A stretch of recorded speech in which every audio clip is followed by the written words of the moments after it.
ਬਹੁਤਾ ਕਰਮ ਲਿਖਿਆ ਨਾ ਜਾਏ।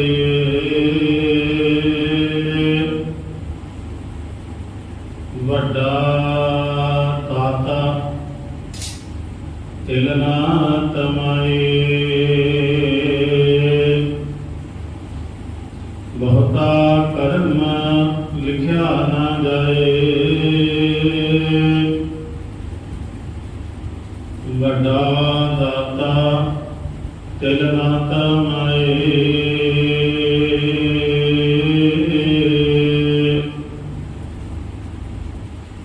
ਇਤ ਮੰਗਹਿ ਜੋਧ ਪਾਰ। ਇਤ ਗਣਤ ਨਹੀਂ ਵਿਚਾਰ।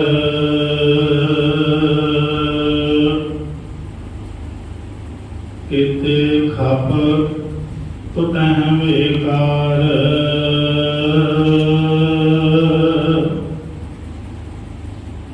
ਇਤ ਲੈ ਲੈ ਮੁਕਰ ਪਾਹੇ।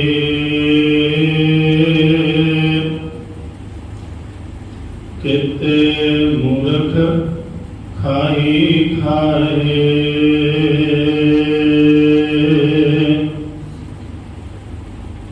ਕਿਤਿਆ ਦੁਖ ਭੁਖ ਸਦ ਮਾਰ।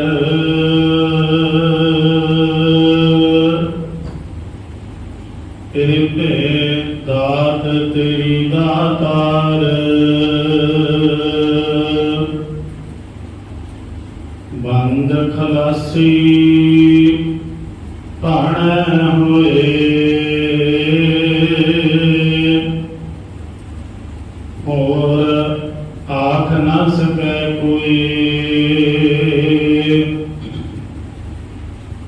ਜੇ ਕੋ ਖਾਇਕ ਆਖਣ ਪਾਹੇ।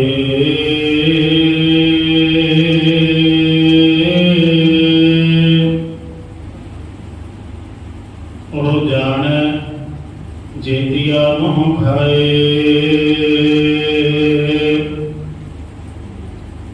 ਆਪੇ ਜਾਣੈ ਆਪੇ ਦੇ। ਆਖੈ ਸੇਤੇ ਕਈ ਕੇ।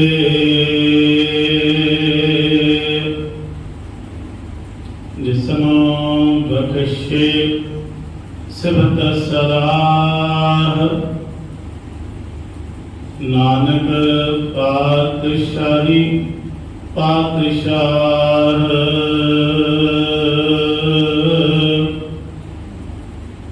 ਜਿਸ ਨਾਮ ਬਖਸ਼ੇ ਸਿਫਤ ਸਲਾਹ। ਨਾਨਕ ਪਾਤਸ਼ਾਹੀ ਪਾਤਸ਼ਾਹ।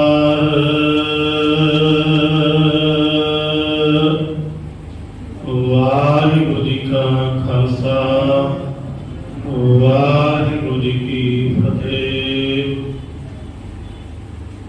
ਪਰਮ ਅਤੇ ਸਨਮਾਨਯੋਗ ਜੁਗੋ ਜੁਗ ਅਟਲ ਚਵਰ ਛਤਰ ਤਖਤ ਦੇ ਮਾਲਕ ਸਾਹਿਬ ਸ੍ਰੀ ਗੁਰੂ ਗ੍ਰੰਥ ਸਾਹਿਬ ਜੀ ਦੀ ਪਾਵਨ ਪਵਿੱਤਰ ਹਜ਼ੂਰੀ ਅੰਦਰ ਸਭਾਏਮਾਨ ਹੋਏ ਬੈਠੇ ਸਤ ਸੰਗੀ ਜਨੋ ਵੱਡੇ ਭਾਗਾਂ ਦੁਆਰਾ ਸਤ ਸੰਗਤ ਦੀਆਂ ਮੂਲ ਘੜੀਆਂ ਪ੍ਰਾਪਤ ਹੋਈਆਂ ਹਨ। ਪ੍ਰੇਮ ਭਾਵਨਾ ਸਹਿਤ ਆਪ ਜੀ ਨੇ ਸਿਮਰਨ ਵਿੱਚ ਹਾਜ਼ਰੀਆਂ ਲਗਵਾਈਆਂ ਹਨ। ਸੋ ਇਸੇ ਤਰ੍ਹਾਂ ਮਨ ਬਿਰਤੀਆਂ ਇਕਾਗਰ ਚਿੱਤ ਕਰਕੇ ਗੁਰੂ ਚਰਨਾਂ ਵਿੱਚ ਬੈਠ ਕਰਕੇ ਜੋ ਕਿ ਸੰਧਿਆ ਵੇਲੇ ਦੇ ਦੀਵਾਨਾਂ ਦੇ ਅੰਦਰ ਧੰਨ ਧੰਨ ਸ੍ਰੀ ਗੁਰੂ ਗ੍ਰੰਥ ਸਾਹਿਬ ਜੀ ਦੀ ਅੰਮ੍ਰਿਤ ਗੁਰਬਾਣੀ ਦੀ ਲੜੀਵਾਰ ਵਿਚਾਰ ਚੱਲ ਰਹੀ ਹੈ। ਧੰਨ ਗੁਰੂ ਨਾਨਕ ਪਾਤਸ਼ਾਹ ਮਹਾਰਾਜ ਜੀ ਦੇ ਪਾਵਨ ਮੁਖਾਰ ਬਿੰਦ ਤੋਂ ਉਚਾਰਨ ਕੀਤੀ ਜਪ ਬਾਣੀ ਦੀਆਂ ਅਸੀਂ ਹੁਣ ਤੱਕ 24 ਪੌੜੀਆਂ ਦੀ ਵਿਚਾਰ ਸਰਵਣ ਕਰ ਚੁੱਕੇ ਹਾਂ। ਅੱਜ 25ਵੀਂ ਪੌੜੀ 25ਵੀਂ ਪੌੜੀ ਦੀ ਵਿਚਾਰ ਨੂੰ ਆਪਾਂ ਸਮਝਣ ਦਾ ਯਤਨ ਕਰਨਾ ਹੈ। ਇੱਕ ਵਾਰ ਅਦਬ ਸਤਿਕਾਰ ਸਹਿਤ ਆਪ ਜੀ ਰਸਨਾ ਪਵਿੱਤਰ ਕਰਦੇ ਆ ਗੁਰੂ ਬਖਸ਼ੀ ਫਤਿਹ ਦੀ ਸੰਨ ਪਾਓ ਜੀ। ਵਾਹਿਗੁਰੂ ਜੀ ਕਾ ਖਾਲਸਾ, ਵਾਹਿਗੁਰੂ ਜੀ ਕੀ ਫਤਿਹ। ਪਿਛਲੇਆਂ 22ਵੀਂ 23ਵੀਂ ਅਤੇ 24ਵੀਂ ਪੌੜੀ ਦੇ ਵਿੱਚ ਧੰਨ ਗੁਰੂ ਨਾਨਕ ਪਾਤਸ਼ਾਹ ਮਹਾਰਾਜ ਜੀ ਨੇ ਜੋ ਨਰੌਰ ਉਸ ਅਕਾਲ ਪੁਰਖ ਪਰਮਾਤਮਾ ਦੀ ਉਸਤਤ ਬਿਆਨ ਕੀਤੀ ਹੈ। ਮਾਨੋ ਜਿਵੇਂ ਅਸੀਂ ਮੂਲ ਮੰਤਰ ਦੇ ਵਿੱਚ ਉਸ ਨਿਰਾਕਾਰ ਸਰੂਪ ਪਰਮਾਤਮਾ ਦੇ ਸਰਵਣ ਸਰੂਪਾਂ ਦੀ ਗੱਲ ਕੀਤੀ ਗਈ ਹੈ ਕਿ ਉਹ ਇੱਕ ਹੈ, ਓਮਕਾਰ ਹੈ, ਸਤ ਹੈ, ਜਿਹੜਾ ਕਰਤਾ ਪੁਰਖ ਹੈ, ਜਿਹੜਾ ਨਿਰਭਉ ਹੈ, ਨਿਰਵੈਰ ਹੈ, ਤੇ ਜਿਹੜਾ ਕਿਸੇ ਵੀ ਸਮੇਂ ਵਿੱਚ ਨਹੀਂ ਹੁੰਦਾ, ਜਿਹੜਾ ਐਸੀ ਹਸਤੀ ਹੈ, ਜਿਹੜਾ ਦੁਨੀਆਂ ਵਿੱਚ ਨਹੀਂ ਹੁੰਦਾ, ਜਿਹੜਾ ਆਪਣੇ ਆਪ ਤੋਂ ਹੀ ਪੈਦਾ ਹੋਇਆ ਹੈ। ਸੋ ਇਹਨਾਂ ਪੌੜੀਆਂ ਦੇ ਵਿੱਚ ਵੀ ਉਸੇ ਅਕਾਲ ਪੁਰਖ ਦੀ ਵਿਆਖਿਆ ਦਾ ਹੀ ਵਰਣਨ ਹੈ ਕਿ ਕਈ ਤਰੀਕਿਆਂ ਦੇ ਨਾਲ ਮਨੁੱਖ ਜਿਹੜਾ ਹੈ ਅੰਦਾਜ਼ੇ ਲਗਾ ਕੇ ਪਰਮਾਤਮਾ ਦਾ ਵਰਣਨ ਕਰਨ ਦਾ ਯਤਨ ਕਰਦਾ ਪਿਆ ਹੈ। ਕਈ ਉਸਨੇ ਸੰਸਾਰ ਵਿੱਚ ਤਰੀਕੇ ਵੀ ਉਪਲਬਧ ਕੀਤੇ, ਪਰ ਉਸ ਦੇ ਲੇਖੇ ਨੂੰ, ਉਸ ਦੀ ਗਿਣਤੀ ਮਿਣਤੀ ਨੂੰ, ਉਸ ਦੇ ਨਿਰਾਕਾਰ ਸਰੂਪ ਦੀ ਕੋਈ ਵੀ ਪੂਰੀ ਵਿਆਖਿਆ ਨਹੀਂ ਕਰ ਸਕਿਆ। ਵੱਡੇ ਵੱਡੇ ਧਾਰਮਿਕ ਗ੍ਰੰਥ ਆਦਿਕ, ਗਿਆਨ ਦੀਆਂ ਧਾਰਮਿਕ ਪੁਸਤਕਾਂ, ਫਿਰ ਵੱਡੇ ਵੱਡੇ ਜੋਤਸ਼ੀਆਂ ਆਦਿਕ ਦੇ ਅੰਦਾਜ਼ੇ, ਇਹ ਸਾਰੇ ਜ਼ੋਰ ਲਗਾ ਲਗਾ ਕੇ ਥੱਕ ਗਏ ਹਨ, ਪਰ ਉਸ ਕਾਦਰ ਨੂੰ ਪੂਰਾ ਕੋਈ ਵੀ ਬਿਆਨ ਅਜੇ ਤੱਕ ਨਹੀਂ ਕਰ ਸਕਿਆ। ਕੱਲ੍ਹ ਵਾਲੀ ਪੌੜੀ ਦੇ ਵਿੱਚ ਵੀ ਅਸੀਂ ਇਹ ਸਰਵਣ ਕੀਤਾ ਸੀ ਕਿ ਉਸ ਪਰਮਾਤਮਾ ਦੀ ਵਡਿਆਈ ਕਰਨ ਵਾਲੇ ਨੂੰ ਵੀ ਇਹ ਭਾਸਦਾ ਹੈ ਕਿ ਮੈਂ ਉਸ ਦੀ ਪੂਰੀ ਵਡਿਆਈ ਬਿਆਨ ਨਹੀਂ ਕਰ ਸਕਿਆ। ਅੰਤਨਾ ਸਿੱਧੀ ਕਹਿਣਾ, ਅੰਤਨਾ ਕਰਨਾ, ਦੇਣਾ ਅੰਤਰ, ਉਸ ਦੇ ਕੀਤੇ ਹੋਏ ਕੰਮਾਂ ਦਾ ਵੀ ਕੋਈ ਅੱਜ ਤੱਕ ਅੰਦਾਜ਼ਾ ਨਹੀਂ ਲਗਾ ਸਕਿਆ। ਉਸ ਪਰਮਾਤਮਾ ਦੀ ਕਾਦਰ ਦੀ ਰਹਿਮਤ ਕੀ ਵਰਤਣੀ ਹੈ, ਸੰਸਾਰ ਵਿੱਚ ਕੀ ਕੁਝ ਹੋਣਾ ਹੈ, ਕੀ ਕੁਝ ਵਰਤਣਾ ਹੈ, ਇਸ ਨੂੰ ਕੋਈ ਵੀ ਪੂਰਾ ਬਿਆਨ ਨਹੀਂ ਕਰ ਸਕਿਆ। ਇਹਨਾਂ ਹੀ ਪੌੜੀਆਂ ਦੇ ਅੰਦਰ ਅਸੀਂ ਸਰਵਣ ਕਰਕੇ ਆਏ ਹਾਂ। ਇਸੇ ਤਰ੍ਹਾਂ ਉਸ ਪਰਮਾਤਮਾ ਦੇ ਜਿਹੜੇ ਜਪਣ ਵਾਲੇ ਹਨ ਉਹ ਵੀ ਅਨੰਤ ਹਨ, ਉਹਨਾਂ ਦੀ ਵੀ ਕੋਈ ਗਿਣਤੀ ਨਹੀਂ ਹੈ। असंख नाव असंख थाव, अगम अगम असंख लोग, असंख कहें सिर भार हुए। ते ਜਿਹੜੇ ਇਹ ਆਪ ਦਿੰਦੇ ਹਨ ਕਿ ਪਰਮਾਤਮਾ ਕਿਸੇ ਗਿਣਤੀ ਵਿੱਚ ਨਹੀਂ ਹੈ, ਉਹ ਵੀ ਆਪਣੇ ਮਨ ਦੇ ਉੱਤੇ ਇੱਕ ਬੋਝ ਹੀ ਲੈਂਦੇ ਹਨ, ਪਰ ਅਸਲ ਵਿੱਚ ਉਸ ਨੂੰ ਬਿਆਨ ਕਰਨਾ ਕਿਤੇ ਵੀ ਸੰਭਵ ਨਹੀਂ ਹੈ। ਕੱਲ੍ਹ ਵਾਲੀ 24ਵੀਂ ਪੌੜੀ ਦੀ ਅਖੀਰ ਦੇ ਵਿੱਚ ਅਸੀਂ ਇੱਕ ਪੰਕਤੀ ਸਰਵਣ ਕੀਤੀ ਸੀ, ਉਹਦੇ ਵਿੱਚ ਦੋ ਸ਼ਬਦ ਇਕੱਠੇ ਆਏ ਹਨ। ਸਤਿਗੁਰੂ ਪਾਤਸ਼ਾਹ ਜੀ ਨੇ ਇਸ 24ਵੀਂ ਪੌੜੀ ਦੀ ਜਦੋਂ ਸਮਾਪਤੀ ਕੀਤੀ ਤੇ ਉੱਥੇ ਪਾਵਨ ਬਚਨ ਆਖਿਆ ਹੈ, ਜੇਵੜ ਆਪ ਜਾਣੈ ਆਪ ਆਪ ਨਾਨਕ ਨਦਰੀ ਕਰਮੀ ਦਾਤ। ਕਿ ਉਹ ਪਰਮਾਤਮਾ ਦਾ ਕੀ ਸਰੂਪ ਹੈ, ਕੀ ਉਸ ਦੀਆਂ ਖੇਡਾਂ ਹਨ, ਕੀ ਕੁਝ ਕਰਨਾ ਚਾਹੁੰਦਾ ਹੈ, ਇਹ ਪਰਮਾਤਮਾ ਆਪ ਜਾਣਦਾ ਹੈ। ਨਾਨਕ ਨਦਰੀ ਕਰਮੀ ਦਾਤ, ਤੇ ਜਿਸ ਦੇ ਉੱਪਰ ਉਹ ਬਖਸ਼ਿਸ਼ ਕਰਦਾ ਹੈ। ਇੱਥੇ ਨਦਰ ਦਾ ਅਰਥ ਹੈ ਬਖਸ਼ਿਸ਼, ਮਿਹਰ, ਤੇ ਕਰਮੀ ਦਾਤ ਹੈ ਘਾਲਣਾ। ਗੁਰਬਾਣੀ ਵਿੱਚ ਬਹੁਤੇ ਥਾਵਾਂ ਤੇ ਜਿੱਥੇ ਨਦਰ ਸ਼ਬਦ ਆਇਆ ਉਹਦੇ ਨਾਲ ਕਰਮੀ ਜਾਂ ਕਰਮ ਸ਼ਬਦ ਵੀ ਜ਼ਰੂਰ ਆਇਆ ਹੈ। ਨਾਨਕ ਨਦਰੀ ਕਰਮੀ ਦਾਤ, ਜਿੱਥੇ ਇਹ ਸ਼ਬਦ ਆਇਆ ਹੈ ਨਦਰ, ਉੱਥੇ ਨਾਲ ਕਰਮੀ ਵੀ ਹੈ। ਜਿਵੇਂ ਆਪਾਂ ਪੜ੍ਹਦੇ ਹਾਂ, ਜੀਕੋ ਨਦਰ ਕਰਮ ਦੇ ਨਕਾਰ, ਨਾਨਕ ਨਦਰੀ ਨਦਰ ਨਿਹਾਲ। ਸ਼ਲੋਕ ਤੋਂ ਪਹਿਲਾਂ ਵੀ ਨਦਰ ਦੇ ਨਾਲ ਕਰਮ ਲੱਗਾ ਹੋਇਆ ਹੈ। ਦੇਖੋ, ਨਦਰ ਦਾ ਅਰਥ ਹੈ ਬਖਸ਼ਿਸ਼, ਪਰਮਾਤਮਾ ਦੀ ਰਹਿਮਤ। ਪਰ ਬਖਸ਼ਿਸ਼ ਰਹਿਮਤ ਦਾ ਮਤਲਬ ਇਹ ਕਦੀ ਵੀ ਜਿਹੜਾ ਹੈ ਪੜਨ ਵਾਲਾ ਇਹ ਨਾ ਕਰ ਲੈ ਬਈ ਸਾਰਿਆਂ ਦੇ ਉੱਪਰ ਸੁੱਤੇ ਸੇ ਦੀ ਨਜ਼ਰ ਹੋ ਜਾਵੇਗੀ। ਬਖਸ਼ਿਸ਼ ਨਜ਼ਰ ਤੋਂ ਅਗਲਾ ਜਿਹੜਾ ਸ਼ਬਦ ਹੈ ਉਹ ਹੈ ਕਰਮ, ਭਾਵ ਘਾਲਣਾ। ਘਾਲਣਾ ਜ਼ਰੂਰ ਕਰਨੀ ਪਏਗੀ। ਮੇਰ ਦੇ ਪਾਤਰ ਉਹੀ ਬਣਨਗੇ ਜਿਹੜੇ ਕਰਮ ਘਾਲਣਾ ਕਰਨਗੇ। ਇਸ ਕਰਕੇ ਨਦਰ ਇਕੱਲਾ ਨਹੀਂ ਦਿੱਤਾ, ਉਹਦੇ ਨਾਲ ਕਰਮ ਜਾਂ ਕਰਮੀ ਸ਼ਬਦ ਜ਼ਰੂਰ ਲਗਾਇਆ ਗਿਆ ਹੈ। ਆਮ ਤੌਰ ਤੇ ਕਈ ਵਾਰ ਅਸੀਂ ਜਦੋਂ ਇਹ ਸ਼ਬਦ ਵਰਤਦੇ ਹਾਂ ਤੇ ਇਹ ਵਰਤਦੇ ਹਾਂ ਕਿ ਸਾਰਿਆਂ ਉੱਪਰ ਰੱਬ ਦੀ ਰਹਿਮਤ ਹੈ, ਸਾਰਿਆਂ ਉੱਪਰ ਉਹਦੀ ਬਖਸ਼ਿਸ਼ ਹੈ। ਪਰ ਬਖਸ਼ਿਸ਼ ਦੇ ਪਾਤਰ ਅਸਲ ਵਿੱਚ ਉਹ ਬਣਦੇ ਨੇ ਜਿਹੜੇ ਆਪ ਵੀ ਕੁਝ ਘਾਲਣਾ ਕਰਦੇ ਹਨ। ਬਾਬਾ ਕਬੀਰ ਸਾਹਿਬ ਜੀ ਦੇ ਪਾਵਨ ਬਚਨ ਹਨ, ਕਬੀਰ ਮਿਹਨਤੀ ਕਰਕੇ ਘਾਲਿਆ, ਆਪ ਪੀਸਾਏ ਪੀਸਾਏ, ਤੈਸੈ ਬਾਤ ਨਾ ਪੁੱਛਿਆ ਕਬੂ ਨਾ ਲਾਈ ਪਾਏ। ਬਾਬਾ ਕਬੀਰ ਸਾਹਿਬ ਆਖਦੇ ਨੇ ਮਹਿੰਦੀ ਨੂੰ ਘਸਿਆ ਗਿਆ, ਮਹਿੰਦੀ ਨੂੰ ਜਿਹੜਾ ਹੈ ਪੀਸਿਆ ਗਿਆ ਤੇ ਮਹਿੰਦੀ ਨੂੰ ਜਿਹੜਾ ਹੈ ਤਨ ਤੇ ਲਗਾਇਆ ਗਿਆ। ਅਸਲ ਵਿੱਚ ਇਹ ਸੁਹਾਗਣ ਦੇ ਕਰਮ ਦਾ ਵਰਣਨ ਕੀਤਾ ਹੈ। ਪਰ ਕਹਿਣ ਲੱਗੇ ਉਸ ਦੀ ਲਾਈ ਮਹਿੰਦੀ ਕਿਸੇ ਵੀ ਕੰਮ ਦੀ ਨਹੀਂ ਰਹਿ ਜਾਂਦੀ ਜੋ ਦੇ ਪਤੀ ਦੀ ਨਦਰ ਰਹਿਮਤ ਰਾਵੇ। ਇਸੇ ਤਰ੍ਹਾਂ ਬਾਬਾ ਕਬੀਰ ਸਾਹਿਬ ਆਖਦੇ ਨੇ ਮਨੁੱਖ ਦੀ ਜਿਹੜੀ ਹੈ ਘਾਲਣਾ ਦੀ ਵੀ ਕੋਈ ਕੀਮਤ ਨਹੀਂ ਹੈ। ਵੇਖੋ ਘਾਲਣਾ ਘਾਲਦਿਆਂ ਵੀ ਕਈ ਵਾਰ ਮਨੁੱਖ ਥੱਕ ਜਾਂਦਾ ਹੈ, ਪਰ ਬਿਨਾਂ ਨਦਰ ਤੋਂ, ਬਿਨਾਂ ਰਹਿਮਤ ਤੋਂ, ਬਿਨਾਂ ਬਖਸ਼ਿਸ਼ ਤੋਂ ਘਾਲਣਾ ਵੀ ਕਈ ਵਾਰ ਕੰਮ ਨਹੀਂ ਆਉਂਦੀ।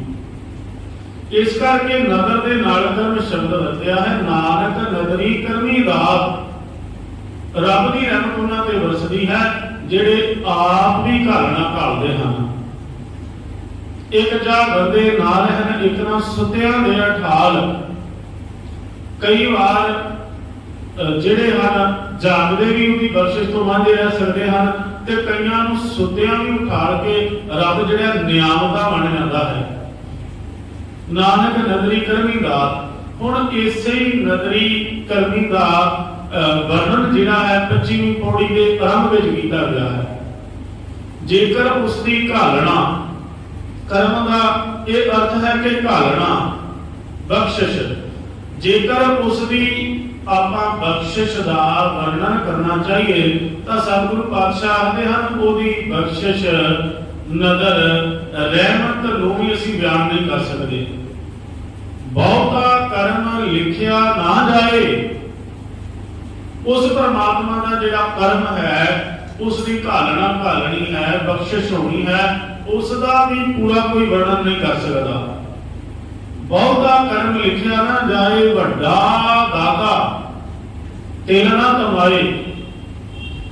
ਇੱਥੇ ਉਸ ਅਕਾਲ ਪੁਰਖ ਤੋਂ ਭਾਵ ਹੈ ਕਿ ਉਹ ਇੰਨਾ ਵੱਡਾ ਦਾਤਾ ਹੈ ਕਿ ਜੀਵਾਂ ਨੂੰ ਦਾਤਾ ਦਿੰਦਾ ਹੈ, ਪਰ ਆਪ ਤਿਲ ਵੀ ਨਹੀਂ, ਤਮਾ ਤੋਂ ਭਾਵੇਂ ਇੱਛਾ ਨਹੀਂ ਰੱਖਦਾ। ਇੱਥੇ ਦੁਨੀਆ ਦੇ ਵਿੱਚ ਬਹੁਤੇ ਦਾਤੇ ਹਨ ਜਿਹੜੇ ਕੋਈ ਵੀ ਕਾਰਜ ਕਰਦੇ ਹਨ ਉਹ ਸਵਾਰਥ ਕਰਕੇ ਹੀ ਕੋਈ ਨਾ ਕੋਈ ਦੁਨੀਆ ਵਿੱਚ ਦੁਨਿਆਵੀ ਕਾਰਜ ਕਰਦੇ ਹਨ। ਦਾਤਾ ਮੰਨਣ ਵਾਲੇ ਜਿੰਨੇ ਵੀ ਦੁਨੀਆ ਦੇ ਵਿੱਚ ਦਾਤੇ ਪਾਏ ਜਾਂਦੇ ਹਨ, ਅਮੀਰ ਤੋਂ ਲੈ ਕੇ ਬਾਦਸ਼ਾਹ ਤੱਕ, ਇਹ ਸਾਰੇ ਦੇ ਸਾਰੇ ਜਿਹੜੇ ਹਨ ਸਵਾਰਥ ਦੇ ਮਾਰੇ ਹਨ। ਇਹਨਾਂ ਦਾ ਦਾਤਾ ਮੰਨਣਾ, ਇਹਨਾਂ ਦੀਆਂ ਨਿਆਮਤਾਂ ਮੰਨਣੀਆਂ ਜਾਂ ਤਾਂ ਆਪਣੇ ਹੰਕਾਰ ਨੂੰ ਬੜਾਵਾ ਦੇਣਾ ਹੁੰਦਾ ਹੈ, ਜਾਂ ਦੁਨੀਆ ਵਿੱਚ ਆਪਣਾ ਨਾਮ ਚਮਕਾਉਣਾ, ਜਾਂ ਲੋਕਾਂ ਦੇ ਵਿੱਚ ਜਾਣੇ ਜਾਣਾ, ਇਹੋ ਹੀ ਕਾਰਨ ਹੁੰਦਾ ਹੈ। ਪਰ ਪ੍ਰਮਾਤਮਾ ਜੀਵਾਂ ਨੂੰ ਜਿਹੜੀਆਂ ਦਾਤਾਂ ਦੇ ਰਿਹਾ ਹੈ ਉਹਦੇ ਵਿੱਚ ਉਸ ਦਾ ਕੋਈ ਸਵਾਰਥ ਨਹੀਂ ਹੈ। ਆਸਾ ਦੀ ਵਾਰ ਵਿੱਚ ਪਾਵਨ ਬਚਨ ਹਨ, ਸਦੀਆਂ ਮਨ ਸੰਤੋਖ ਉਪਜੈ, ਦੇਣਾ ਕੈ ਵਿਚਾਰ, ਦੇ ਦੇ ਮਕੈ ਸਹਿਸਾ ਗੁਣਾ, ਸੋਭ ਕਰੇ ਸੰਸਾਰ। ਤਾਂ ਦਾਤਾ ਦਿੰਦੇ ਨੇ ਕਿ ਦੁਨੀਆ ਸੋਭਾ ਕਰੇ। ਵੱਡੇ ਜਿਹੜੇ ਸਤਵੰਤੇ ਹਨ, ਸਤਿਆਂ ਮਨ ਸੰਤੋਖੀ ਉਪਜੈ, ਦੇਣਾ ਕੈ ਵਿਚਾਰ, ਦੇ ਦੇ ਮਕੈ ਸਹਿਸਾ ਗੁਣਾ, ਸੋਭ ਕਰੇ ਸੰਸਾਰ। ਚੋਰਾ ਜਾਰਾ ਤੈ ਕੁੜਿਆਰਾ, ਖਾਰਾ ਦਾ ਬੇਕਾਰ। ਹਰ ਇੱਕ ਇੱਥੇ ਕੋਈ ਵੀ ਕਿਸੇ ਦਾ ਕੋਈ ਕਾਰਜ ਸਿੱਧ ਕਰਦਾ ਹੈ ਤੇ ਇਸ ਕਰਕੇ ਕਿ ਦੁਨੀਆ ਮੇਰੀ ਸੋਭਾ ਕਰੇ, ਲੋਕ ਮੈਨੂੰ ਜਾਣਨ। ਇਥੋਂ ਕਰਕੇ ਕਿ ਪਰਿਵਾਰਕ ਰਿਸ਼ਤਿਆਂ ਦੇ ਵਿੱਚ ਵੀ ਮਨੁੱਖ ਲੈਣ ਦੇਣ ਇਸ ਕਰਕੇ ਕਰਦਾ ਹੈ ਕਿ ਕਿਸੇ ਨਾ ਕਿਸੇ ਤਰੀਕੇ ਮੇਰਾ ਜਿਹੜਾ ਹੈ ਕੰਮ ਜਿਹੜਾ ਹੈ ਬਣਿਆ ਰਹਿ ਸਕੇ। ਇਸ ਕਰਕੇ ਪਾਤਸ਼ਾਹ ਮਹਾਰਾਜ ਜੀ ਨੂੰ ਇਹ ਵੀ ਸ਼ਬਦ ਵੀ ਵਰਤਣੇ ਪਏ। ਕਹਿਣ ਲੱਗੇ ਕਈ ਮਨੁੱਖ ਜਿਹੜੇ ਐਸੇ ਹਨ जिन्हां ने दुनिया के रिश्ते जिहड़े हैं इसे करके कहण कीते कि कोई ना कोई स्वार्थ पूर्ति हो सके। किस ही धड़ा किया मित्र सुत नाल भाई, किस ही धड़ा किया कुड़म सके नाल जवाई, किस ही धड़ा किया नाल अपने भाई, हमरा धड़ा हमरी हर टेक। कोई किसी तरीके नाल किसी नाल धड़ा रिश्ता कायम कर लेता है। वेखो पिता भी पुत्र तो स्वार्थ है कि वड्डा होए धन खाट देकर भोग विलासा, वड्डा होए मैनूं धन कमा के देगा। पुत्र तो भी ज्यों जननी सुत पालती, ज्यों जननी सुत पालती सुत की करे आसा। इत्थे मां का ते पिता का भी रिश्ता इसे करके हुंदा है कि वड्डा होके साडे बुढ़ापे की डोरी बनेगा, साडा सहारा बनेगा। पर परमात्मा ने परंदरे ना गिरा जारत रखते आप आस कर। कह लगे कि परमात्मा इन्ना बड़ा दाता है। देखो परिंदियां ने कोई पंछियां ने उनका कार्य सिद्ध नहीं करना रब का। इसे तरह परमात्मा इन्ना बड़ा दाता है कि तिल जिनी भी तमा इच्छा जिहड़ी है अपने विच नहीं रखदा ते दादा जिहड़ियां ने बेअंत देई जांदा है। कल आपा ही सरवण कीता सी, पाखण ही कीट मुक्त होए रहता ताचो मार्ग नहीं। पत्थर बंद पिया है, ਉਹਦੇ ਵਿੱਚ कीड़ा पिया है ते ਉਹਨੂੰ भी रब जिहड़ा है दाता मंडी जा रहा है। पर इतने दुनिया के दाते इस करके दाता मनते ने, दे मंगे दे के मंग भी लेंगे ने। कई बार पहला दाता देते ने, फिर कुछ ना कुछ मंगण की इच्छा होती है। दे मंगे सहसा गुना सोभ करे संसार, ताकि दुनिया साड़ी शोभा करे। बहुता कर्म लिखिया ना जाए, वड्डा दाता तिल ना तमाए। वो तिल जी भी तमाम की भाव इच्छा नहीं रखता। केते मंगे ये बहुवचन है जी। मंगे तो भावे मंगते हैं, केते कई, इन्हां दी कोई गिनती नहीं है। जिथे केते शब्द आ गया इस तो भी भाव है कि जिन्हां दी कोई गिनती नहीं।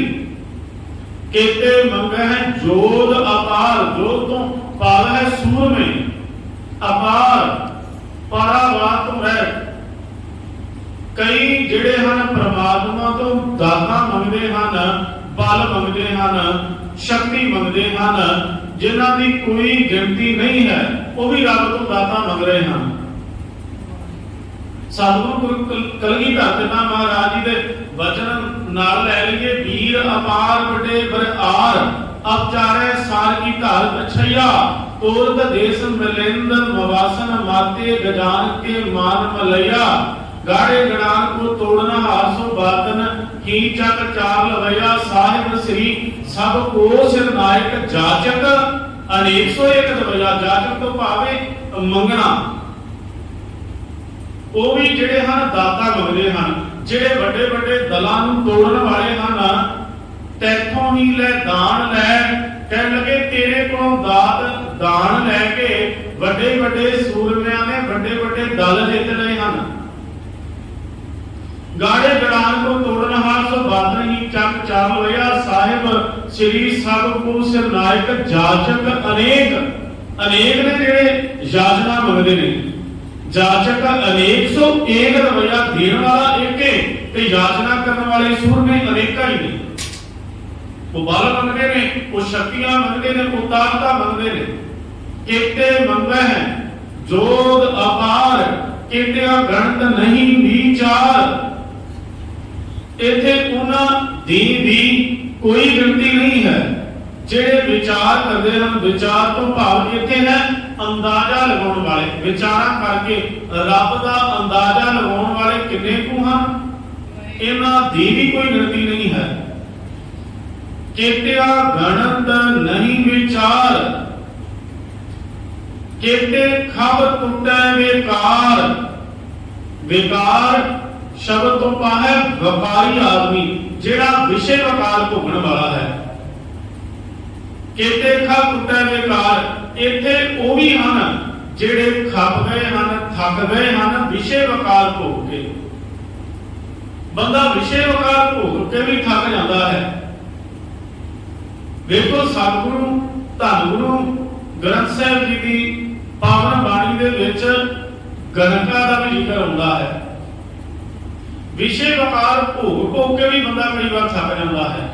ਭਾਈ ਗੁਰਦਾਸ ਜੀ ਆਖਦੇ ਨੇ, ਕਹਿਣ ਲੱਗੇ ਵਿਸ਼ੇ ਵਕਾਰ ਭੋਗਣ ਵਾਲੀ ਦੇ ਜਦੋਂ ਸਿਰ ਤੇ ਕਿਸੇ ਸਾਧੂ ਨੇ ਦਿਵ ਦ੍ਰਿਸ਼ਟੀ ਵਾਲੇ ਨੇ ਹੱਥ ਰੱਖਿਆ, ਜਦੋਂ ਉਹਨੂੰ ਬੇਟਾ ਆਖਿਆ, ਧੀ ਆਖਿਆ, ਤੇ ਉਹਦਾ ਅੰਦਰ ਵਸੀਜ ਗਿਆ। ਉਹਦਾ ਵੀ ਅੰਦਰ ਵਸੀਜ ਗਿਆ। ਉਹਨੇ ਆਖਿਆ ਅੱਜ ਤੱਕ ਮੈਨੂੰ ਕਿਸੇ ਨੇ ਵੀ ਧੀ ਨਹੀਂ ਆਖਿਆ। ਮੈਨੂੰ ਜਿਨ੍ਹਾਂ ਨੇ ਵੀ ਵੇਖਿਆ ਤੇ ਜਿਨ੍ਹਾਂ ਨੇ ਮੈਲੀ ਦ੍ਰਿਸ਼ਟੀ ਦੇ ਨਾਲ ਹੀ ਵੇਖਿਆ, ਕਹਿਣ ਲੱਗੀ ਤੁਹਾਡੇ ਇੱਕ ਵਾਰ ਧੀ ਕਹਿਣ ਦੇ ਨਾਲ ਮੈਂ ਆਪਣੇ ਵਕਾਰਾਂ ਤੋਂ ਤੋਬਾ ਕਰ ਲਈ ਹੈ। ਕਿਸੇ ਨੇ ਇੱਕ ਵਚਨ ਕਹਿਣ ਦੇ ਨਾਲ ਹੀ ਵਿਸ਼ੇ ਵਕਾਰ ਭੋਗਣ ਵਾਲੀ ਗਣਕਾ ਜਿਹੜੀ ਹੈ ਰੱਬ ਦੀ ਧਰਤੀ ਬਣ ਗਈ। ਕਈ ਵਾਰ ਬੰਦਾ ਵਿਸ਼ੇ ਵਕਾਰ ਭੋਗ ਕੇ ਵੀ ਥੱਕ ਜਾਂਦਾ ਹੈ। ਸਤਿਗੁਰੂ ਪਾਤਸ਼ਾਹ ਕਿਰਪਾਲਤਾ ਕਰਦੇ ਨੇ, ਕਿਤੇ ਖੱਬ ਟੁੱਟੇ ਵੇਕਾਰ। ਕਈ ਜਿਹੜੇ ਨੇ ਥੱਕ ਜਾਂਦੇ ਨੇ ਵਿਸ਼ੇ ਵਕਾਰ ਭੋਗ ਕੇ। ਵਕਾਰੀ ਬੰਦੇ ਥੱਕ ਜਾਂਦੇ ਨੇ।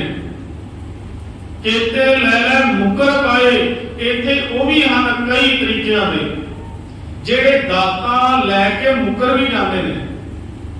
ਜਿਹੜੇ ਇਹ ਵੀ ਆਖ ਦਿੰਦੇ ਹਨ ਦਾਤ ਪਿਆਰੀ ਵਿਸਰਿਆ ਦਾਤਾਰਾ ਜਾਣੇ ਨਹੀਂ ਮਰਨ ਵਿਚਾਰਾ। ਜਿਹੜੇ ਕੇਵਲ ਦਾਤ ਨੂੰ ਫੜ ਲੈਂਦੇ ਨੇ, ਦਾਤ ਨੂੰ ਵੀ ਸਾਰਾ ਕੁਝ ਸਮਝ ਲੈਂਦੇ ਨੇ ਤੇ ਦਾਦੇ ਨੂੰ ਭੁਲਾ ਲੈਂਦੇ ਨੇ। ਜਿਨ੍ਹਾਂ ਨੂੰ ਦਾਤ ਦੇਣ ਵਾਲਾ ਦਾਤਾ ਚੇਤੇ ਨਹੀਂ ਰਹਿ ਜਾਂਦਾ। ਇੱਕ ਵਿਦਵਾਨ ਨੇ ਮੋੜ ਲਿਖੇ ਸਨ, ਕਹਿਣ ਲੱਗੇ ਸ਼ੇਰ ਤੇ ਕੁੱਤੇ ਵਿੱਚ ਪਤਾ ਕੀ ਫਰਕ ਹੈ? ਕਹਿਣ ਲੱਗੇ ਕੁੱਤੇ ਨੂੰ ਜੇਕਰ ਕੋਈ ਵੱਟਾ ਮਾਰੇ ਤਾਂ ਉਹ ਵੱਟਾ ਮਾਰਨ ਵਾਲੇ ਨੂੰ ਕਦੇ ਵੀ ਪਕੜਦਾ, ਉਹ ਵੱਟੇ ਨੂੰ ਭੱਜ ਲੈਂਦਾ। ਕੁੱਤੇ ਨੂੰ ਕੋਈ ਡਾਂਗ ਮਾਰੇ ਤੇ ਉਹ ਡਾਂਗ ਨੂੰ ਮੂੰਹ ਵਿੱਚ ਪਾ ਲੈਂਦਾ। ਪਰ ਕਹਿਣ ਲੱਗੇ ਸ਼ੇਰ ਦੀ ਜਿਹੜੀ ਬਿਰਤੀ ਹੈ ਨਾ, ਕਹਿਣ ਲੱਗੇ ਉਹਦੇ ਉੱਪਰ ਕੋਈ ਵਾਰ ਕਰੇ, ਵੱਡਾ ਮਾਰੇ, ਵਾਰ ਕਰੇ, ਡਾਂਗ ਮਾਰੇ, ਕਹਿਣ ਲੱਗੇ ਉਹ ਵਾਰ ਨੂੰ ਨਹੀਂ ਪਕੜਦਾ, ਉਹ ਵਾਰ ਕਰਨ ਵਾਲੇ ਨੂੰ ਫੜ ਲੈਂਦਾ। ਉਹਦੀ ਬਿਰਤੀ ਹੈ ਭਾਈ ਜਿੱਥੋਂ ਇਹ ਵਾਰ ਹੋ ਰਿਹਾ ਮੈਂ ਉਤੋਂ ਪਕੜ ਲਵਾਂ। ਇਸੇ ਤਰ੍ਹਾਂ ਜਿਹੜੇ ਮਨਮੁਖ ਬੰਦੇ ਨੇ ਉਹਨਾਂ ਦੀ ਬਿਰਤੀ ਕੂਕਰ ਵਰਗੀ, ਭਾਵ ਕੁੱਤੇ ਵਰਗੀ ਹੁੰਦੀ ਹੈ। ਉਹ ਜਿਹੜਾ ਹੈ ਦੁਨੀਆ ਦੇ ਵਿੱਚ ਵੱਡੇ ਰੋੜੇ ਹੀ ਪਕੜਦੇ ਰਹਿੰਦੇ ਨੇ। ਜਿੱਥੋਂ ਉਹ ਆ ਰਿਹਾ ਉਸ ਨੂੰ ਨਹੀਂ ਪਕੜਦੇ। ਪਰ ਮੈਂ ਵਿਦਵਾਨ ਨੇ ਬੋਲ ਕੇ ਸਨ, ਕਹਿਣ ਲੱਗੇ ਸ਼ੇਰ ਵਰਗੀ ਬਿਰਤੀ ਹੋਵੇ। ਜਿੱਥੋਂ ਦਾਤ ਆ ਰਹੀ ਉਸ ਦਾਤੇ ਨੂੰ ਪਕੜ ਲਈਏ। ਜਿੱਥੋਂ ਇਹ ਚੱਲ ਕੇ ਆ ਰਹੀ ਹੈ ਸ਼ੇਰ ਦੀ ਬਿਰਤੀ ਉਹ ਵਾਰ ਪਕੜਨ ਵਾਲੇ ਨੂੰ ਫੜਦਾ ਹੈ। ਸਤਿਗੁਰੂ ਪਾਤਸ਼ਾਹ ਕਿਰਪਾਲਤਾ ਕਰਦੇ ਨੇ, ਦਾਤ ਪਿਆਰੀ ਵਿਸਰਿਆ ਦਾਤਾਰਾ। ਦਾਤਾ ਨੂੰ ਲੋਕੀ ਸਭ ਕੁਝ ਸਮਝੀ ਜਾਂਦੇ ਨੇ ਪਰ ਦਾਤੇ ਨੂੰ ਹਰ ਕੋਈ ਭੁਲਾ ਦਿੰਦਾ ਹੈ। ਸਤਿਗੁਰੂ ਪਾਤਸ਼ਾਹ ਕਥਨ ਕਰਦੇ ਨੇ, ਕੀਤੇ ਲੈ ਲੈ ਮੁਕਰ ਪਾਏ। ਕਿ ਦਾਤਾ ਲੈ ਕੇ ਮੁਕਰ ਜਾਂਦੇ ਨੇ। ਕਈ ਸ਼ੁਕਰਾਨੇ ਦੇ ਤੋਂ ਸ਼ਬਦ ਹੀ ਨਹੀਂ ਆ ਸਕਦੇ। ਸਤਿਗੁਰੂ ਪਾਤਸ਼ਾਹ ਕਥਨ ਕਰ ਰਹੇ ਹਨ, ਕੀਤੇ ਮੂਰਖ ਖਾਈ ਖਾਏ। ਕਈ ਐਸੇ ਮੂਰਖ ਤਲ ਦੇ ਬੰਦੇ ਹਨ, ਮੂਰਖਤਾ ਦੇ ਤੁਰ ਤੇ ਜ਼ਿੰਦਗੀ ਗੁਜ਼ਾਰਨ ਵਾਲੇ, ਜਿਹੜੇ ਰੱਬ ਦੀਆਂ ਦਿੱਤੀਆਂ ਦਾਤਾਂ ਭੋਗੀ ਵੀ ਜਾਂਦੇ ਨੇ, ਖਾਈ ਵੀ ਜਾਂਦੇ ਨੇ, ਪਰ ਉਸ ਦਾ ਸ਼ੁਕਰਾਨਾ ਵੀ ਨਹੀਂ ਕਰਦੇ। ਦਾਤਾਂ ਵੀ ਉਸ ਦੀਆਂ ਵਰਤੀ ਜਾਂਦੇ ਹਨ, ਨਿਆਮਤਾਂ ਵੀ ਉਸ ਰੱਬ ਦੀਆਂ ਵਰਤੀ ਜਾਂਦੇ ਨੇ, ਪਰ ਕਦੇ ਉਸ ਦਾ ਸ਼ੁਕਰਾਨਾ ਵੀ ਨਹੀਂ ਕਰਦੇ। ਸਤਿਗੁਰੂ ਪਾਤਸ਼ਾਹ ਕਿਰਪਾਲਤਾ ਕਰਦੇ ਨੇ, ਦੱਦਾ ਦਾਤਾ ਏਕ ਹੈ। ਦੱਦਾ ਦਾਤਾ ਏਕ ਹੈ, ਸਭ ਕੋ ਦੇਵਨ ਹਾਰ ਦੇਤੇ, ਤੋੜ ਨਾ ਆਵਈ ਅਗਣਤ ਭਰੇ ਭੰਡਾਰ। ਉਹਦੇ ਭੰਡਾਰਿਆਂ ਦੇ ਵਿੱਚ ਕਦੇ ਟੋਟਾ ਨਹੀਂ ਆਉਂਦਾ, ਕਦੇ ਵੀ ਖੜੋਤ ਨਹੀਂ ਆਉਂਦੀ। ਇੰਨੀਆਂ ਦਾਤਾਂ ਵੰਡੀ ਜਾਂਦਾ। ਹੁਣ ਇੱਥੇ ਆਪਾਂ ਹੁਣ ਜੇਕਰ ਮਨ ਵਿੱਚ ਵਿਚਾਰ ਕਰੀਏ ਕਿ ਰੱਬ ਕਿੰਨਾ ਕੁ ਦਿਆਲੂ ਤੇ ਕਿਰਪਾਲੂ ਹੈ। ਬੰਦੇ ਜਿਹੜੇ ਮੂਰਖ ਨੇ ਉਹਨਾਂ ਨੇ ਕਦੀ ਸ਼ੁਕਰਾਨਾ ਨਹੀਂ ਕੀਤਾ। ਹੁਣ ਸਾਡੇ ਮਨ ਵਿੱਚ ਇਹ ਵੀ ਸਵਾਲ ਉੱਠਦਾ, ਅਸੀਂ ਸਿਮਰਨ ਕਰਨੇ ਆ, ਅਸੀਂ ਬਾਣੀ ਪੜ੍ਹਨੇ ਆ, ਗੁਰਸਿੱਖ ਅਸੀਂ ਆ, ਅੰਮ੍ਰਿਤ ਅਸੀਂ ਛਕਿਆ ਤੇ ਸਾਨੂੰ ਵੀ ਰੱਬ ਇੱਜ਼ਤ ਦੇਈ ਜਾਂਦਾ ਹੈ, ਤੇ ਜਿਨ੍ਹਾਂ ਕਦੀ ਸਿਮਰਨ ਨਹੀਂ ਕੀਤਾ ਉਹਨਾਂ ਨੂੰ ਵੀ ਰੱਬ ਦਾਤਾਂ ਦੇਈ ਜਾਂਦਾ। ਜਿਹੜੇ ਸ਼ਰਾਬਾਂ ਪੀਣ ਵਾਲੇ ਨੇ, ਜਿਹੜੇ ਵਿਸ਼ੇ ਵਕਾਰ ਭੋਗਣ ਵਾਲੇ ਨੇ, ਉਹਨਾਂ ਨੂੰ ਵੀ ਰੱਬ ਦਾਤਾਂ ਦੇਈ ਜਾਂਦਾ, ਕਿਉਂਕਿ ਉਹਦੇ ਦੇਣ ਵਿੱਚ ਕਦੇ ਵਿਤਕਰਾ ਆ ਹੀ ਨਹੀਂ ਸਕਦਾ। ਇੱਕ ਮਹਾਤਮਾ ਟੋਲਸਟੋਏ ਦੀ ਅੰਗਰੇਜ਼ੀ ਦੀ ਕਹਾਣੀ ਹੈ। ਕਹਿਣ ਲੱਗੇ ਇੱਕ ਵਾਰ ਇੱਕ ਬੰਦੇ ਨੇ ਰੱਬ ਦੇ ਸਵਾਲ ਕਰ ਦਿੱਤਾ। ਕਹਿਣ ਲੱਗੇ ਜਦੋਂ ਉਹਨੇ ਕਿਸੇ ਗਰੀਬ ਨੂੰ ਵਿਲਕਦਿਆਂ ਵੇਖਿਆ ਤਾਂ ਉਹਨੇ ਆਖਿਆ, ਰੱਬਾ ਤੇਰੇ ਜਿਹੜਾ ਹੈ ਕੰਮ ਦੇ ਵਿੱਚ ਬੜੇ ਵਿਤਕਰੇ ਹਨ। ਅਸਲ ਵਿੱਚ ਕਹਿਣ ਲੱਗੇ ਤੂੰ ਕਈਆਂ ਨੂੰ ਦਾਤਾਂ ਦੇਈ ਜਾਂਦਾ, ਕਈਆਂ ਨੂੰ ਨਹੀਂ ਦਿੰਦਾ। ਰੱਬ ਨੇ ਆਖਿਆ ਚਲੋ ਤੈਨੂੰ ਇੱਕ ਦਿਨ ਦਾਤਾ ਬਣਾ ਦੇਣਾ, ਸਾਰਾ ਕੁਝ ਵੰਡਣ ਵਾਲਾ ਤੈਨੂੰ ਬਣਾ ਦੇਣਾ, ਇੱਕ ਦਿਨ ਵਾਸਤੇ ਤੂੰ ਦੁਨੀਆ ਦਾ ਦਾਤਾ ਬਣ ਜਾ। ਵੇਖੋ ਜਦੋਂ ਹੁਣ ਉਹਨੂੰ ਦਾਤਾ ਬਣਨ ਦੀ ਸਮਰੱਥਾ ਦੇ ਦਿੱਤੀ ਤਾਂ ਉਹਨੇ ਲੋਕਾਂ ਨੂੰ ਰੱਜ ਕੇ ਦਾਤਾ ਬਣੀਆਂ। ਇੱਕ ਕੋਈ ਨਸ਼ੇ ਕਰਨ ਵਾਲਾ ਸੀ, ਨਸ਼ੇ ਆਪਦਾ ਸੇਵਨ ਕਰਨ ਵਾਲਾ ਸੀ, ਉਹਦੇ ਤੋਂ ਦਾਤ ਵੀ ਲੈ ਲਈ ਤੇ ਮਾੜਾ ਚੰਗਾ ਵੀ ਬੋਲ ਦਿੱਤਾ। ਅਗਲੀ ਵਾਰ ਜਦੋਂ ਕੁਝ ਦੇਣ ਦਾ ਸਮਾਂ ਆਇਆ ਤਾਂ ਉਹਨੇ ਦਿੱਤਾ ਨਹੀਂ। ਉਹ ਬੰਦਾ ਜਿਹੜਾ ਹੈ ਸਾਰੀ ਰਾਤ ਵਿਲਕਦਾ ਰਿਹਾ। ਜਦੋਂ ਉਹਦਾ ਸਮਾਂ ਪੂਰਾ ਹੋਇਆ, ਜਿੰਨਾ ਕੁ ਉਹਨੂੰ ਸਮਾਂ ਦਿੱਤਾ ਗਿਆ ਸੀ, ਕਹਿਣ ਲੱਗੇ ਰੱਬ ਪ੍ਰਗਟ ਹੋਇਆ। ਉਹਨੇ ਆਖਿਆ ਇਹ ਕਾਲਪਨਿਕ ਕਹਾਣੀ ਹੈ ਵੈਸੇ ਸਮਝਾਉਣ ਵਾਸਤੇ। ਰੱਬ ਪ੍ਰਗਟ ਹੋਇਆ, ਕਹਿਣ ਲੱਗੇ ਕਿ ਉਹ ਬੰਦਾ ਸਾਰੀ ਰਾਤ ਵਿਲਕ ਕੇ ਮਰ ਗਿਆ। ਕਹਿਣ ਲੱਗੇ ਤੇਰੇ ਤੇ ਮੇਰੇ ਵਿੱਚ ਬਸ ਆਹੀ ਫਰਕ ਹੈ। ਮਨੁੱਖ ਜਿਹੜਾ ਹੈ ਕਿਸੇ ਨਾਲ ਵਿਤਕਰਾ ਕਰ ਲੈਂਦਾ ਹੈ ਕਿ ਕਿਸੇ ਨੇ ਮੈਨੂੰ ਮਾੜਾ ਆਖਿਆ ਹੈ, ਕਿਸੇ ਨੇ ਮੈਨੂੰ ਗਾਲ ਕੱਢੀ ਹੈ। ਕਹਿਣ ਲੱਗੇ ਜੇ ਦੁਨੀਆ ਦੇ ਦਾਤੇ ਬਣ ਜਾਣ ਤੇ ਉਹ ਕਈ ਪ੍ਰਕਾਰ ਦੇ ਵਿਤਕਰੇ ਕਰਨ। ਕਹਿਣ ਲੱਗੇ ਪਰ ਮੈਂ ਵਿਤਕਰਾ ਨਹੀਂ ਕਰਦਾ। ਉਹ ਮੂਰਖਾਂ ਨੂੰ ਦਾਤਾ ਦੇਈ ਜਾਂਦਾ ਹੈ, ਵਿਸ਼ੇ ਵਕਾਰ ਭੋਗਣ ਵਾਲਿਆਂ ਨੂੰ ਦਾਤਾ ਦੇਈ ਜਾਂਦਾ ਹੈ, ਤੇ ਉਹਦੀ ਸ੍ਰਿਸ਼ਟੀ ਵਿੱਚ ਸਾਰੇ ਦਾਤਾਂ ਜਿਹੜੀਆਂ ਹੰਡਾਈ ਜਾਂਦੇ ਨੇ। ਇੱਥੇ ਹੁਣ ਜਿਹੜੇ ਸਿਮਰਨ ਨਹੀਂ ਕਰਦੇ ਉਹਨਾਂ ਨੂੰ ਵੀ ਰੋਜੀ ਰੋਟੀ ਮਿਲ ਰਹੀ ਹੈ। ਹੋ ਸਕਦਾ ਕਈ ਵਾਰ ਸਿਮਰਨ ਕਰਨ ਵਾਲਾ ਜਿਹੜਾ ਹੈ, ਭਗਤੀ ਕਰਨ ਵਾਲਾ, ਬੰਦਗੀ ਕਰਨ ਵਾਲਾ ਦਾਤਾਂ ਤੋਂ ਵਾਂਝਾ ਵੀ ਰਹਿ ਜਾਂਦਾ ਹੈ। ਉਹਦੇ ਕੋਲ ਸੁੱਖ ਸਹੂਲਤਾਂ ਦੀ ਕਮੀ ਵੀ ਹੋ ਸਕਦੀ ਹੈ, ਪਰ ਜਿਹੜਾ ਰੱਬ ਨਹੀਂ ਕਰਦਾ ਸ਼ਾਇਦ ਹੋ ਸਕਦਾ ਉਹ ਦੁਨੀਆ ਦੇ ਵਿੱਚ ਵਾਧੂ ਦੇ ਕੋਲ ਸੁੱਖ ਸਹੂਲਤਾਂ ਹੋਣ, ਪਰ ਇਹਦੇ ਵਿੱਚ ਰੱਬ ਦੀ ਰਹਿਮਤ ਵਿੱਚ ਕੋਈ ਵਿਤਕਰਾ ਨਹੀਂ ਹੈ। ਸਤਿਗੁਰੂ ਪਾਤਸ਼ਾਹ ਕਥਨ ਕਰਦੇ ਨੇ ਕੇਤੇ ਮੂਰਖ ਖਾਈ ਖਾਏ। ਕਈ ਮੂਰਖ ਬੰਦੇ ਨੇ ਉਹਦਾ ਸ਼ੁਕਰਾਨਾ ਨਹੀਂ ਕਰਦੇ ਦਾਤਾ ਲੈ ਕੇ। ਕੇਤਿਆਂ ਦੁੱਖ ਭੂਖ ਸੜ ਮਾਰ, ਇਹ ਦੇ ਦਾਤ ਤੇਰੀ ਦਾ ਤਾਰ। ਜਿਸ ਦਿਨ ਆਹ ਪੰਕਤੀ ਸਾਡੇ ਜੀਵਨ ਦਾ ਆਧਾਰ ਬਣ ਗਈ ਨਾ ਤੇ ਸਾਰੀ ਦੀ ਸਾਰੀ ਜਿਹੜੀ ਰੱਬ ਵਾਲੀ ਖੇਡ ਉਹ ਸਾਡੇ ਸਾਹਮਣੇ ਬੈਠਣੀ। ਕੇਤਿਆਂ ਦੁੱਖ ਭੂਖ ਸੜ ਮਾਰ, ਇਹ ਦੇ ਦਾਤ ਤੇਰੀ ਦਾ ਤਾਰ। ਹੁਣ ਇਹਦੇ ਵਿੱਚ ਕਿੰਨਾ ਕੁਝ ਵਰਣਨ ਜਿਹੜਾ ਕੀਤਾ ਹੈ। ਅਸੀਂ ਆਮ ਤੌਰ ਤੇ ਜਿਹੜੀਆਂ ਦਾਤਾਂ ਸਾਡੇ ਕੋਲ ਨੇ ਨਾ, ਸਾਡੇ ਕੋਲ ਗੱਡੀ ਹੈ, ਕੋਠੀ ਹੈ, ਕਾਰ ਹੈ, ਉਹਨਾਂ ਦੇ ਉੱਪਰ ਆਪਾਂ ਇਹ ਦਰਜ ਕਰ ਦਿੰਦੇ ਹਾਂ, ਲਿਖਵਾ ਦਿੰਦੇ ਹਾਂ ਕਈ ਵਾਰ ਇਹ ਤੇ ਦਾਤ ਤੇਰੀ ਦਾ ਤਾਰ। ਪਰ ਇਹ ਵੀ ਤੋਂ ਜਿਹੜਾ ਪਹਿਲਾ ਸ਼ਬਦ ਹੈ ਕਦੀ ਵੀ ਆਪਣੇ ਜੇਬ ਵਿੱਚ ਨਹੀਂ ਰੱਖਦੇ। ਕੇਤਿਆਂ ਦੁੱਖ ਭੁੱਖ ਸਨਮਾਰ, ਜੇ ਜ਼ਿੰਦਗੀ ਦੇ ਵਿੱਚ ਦੁੱਖ ਵੀ ਆ ਜਾਵੇ, ਭੁੱਖ ਵੀ ਆ ਜਾਵੇ ਤੇ ਦੁਨੀਆ ਦੇ ਵਿੱਚ ਮਾਰ ਵੀ ਪਵੇ, ਸਾਰਾ ਸੰਸਾਰ ਮੇਰੇ ਵਿਰੁੱਧ ਹੋ ਜਾਵੇ, ਤਾਂ ਮੈਂ ਫਿਰ ਵੀ ਆਪਣੇ ਚੇਤੇ ਵਿੱਚ ਇਹ ਰੱਖਾਂਗਾ ਇਹ ਤੇ ਦਾਤ ਤੇਰੀ ਦਾ ਤਾਰ। ਪਰ ਆਮ ਤੌਰ ਤੇ ਬੰਦਾ ਜਦੋਂ ਦੁੱਖ ਹੁੰਦਾ ਤੇ ਉਦੋਂ ਹੀ ਰੱਬ ਨੂੰ ਉਲਾਮੇ ਦੇਣੇ ਸ਼ੁਰੂ ਕਰ ਦਿੰਦਾ ਹੈ। ਸਤਿਗੁਰੂ ਪਾਤਸ਼ਾਹ ਜੀ ਨੇ ਬਾਣੀ ਵਿੱਚ ਇੱਕ ਬਚਨ ਕਿਹਾ ਹੈ, ਕਹਿਣਗੇ ਅਸਲ ਵਿੱਚ ਜਿਸ ਨੂੰ ਪਰਮਾਤਮਾ ਦਾਤ ਦੇ ਦਿੰਦਾ ਹੈ ਉਹ ਦਾਤਾਂ ਲੈ ਕੇ ਕਹਿਣ ਲੱਗੇ ਭੁੱਲ ਜਾਂਦੇ ਹਨ। ਕਈ ਵਾਰ ਤਾਂ ਮਨ ਦੇ ਵਿੱਚ ਇਹ ਹੀ ਰਹਿੰਦਾ ਹੈ ਸ਼ੰਕਾ, ਜਦੋਂ ਦੁੱਖ ਆ ਜਾਵੇ ਤਾਂ ਮਨੁੱਖ ਜਿਹੜਾ ਹੈ ਕਈ ਵਾਰ ਦੁੱਖ ਵਿੱਚ ਰੱਬ ਨੂੰ ਜਪਣ ਲੱਗ ਪੈਂਦਾ ਹੈ। ਇੱਥੇ ਜਦੋਂ ਬਹੁਤਾ ਰੱਬ ਦੇ ਮਾਰਗ ਤੇ ਬੰਦਾ ਚੱਲਦਾ, ਬਹੁਤਾ ਦੁੱਖ ਵਿੱਚ ਹੀ ਚੱਲਦਾ ਹੈ।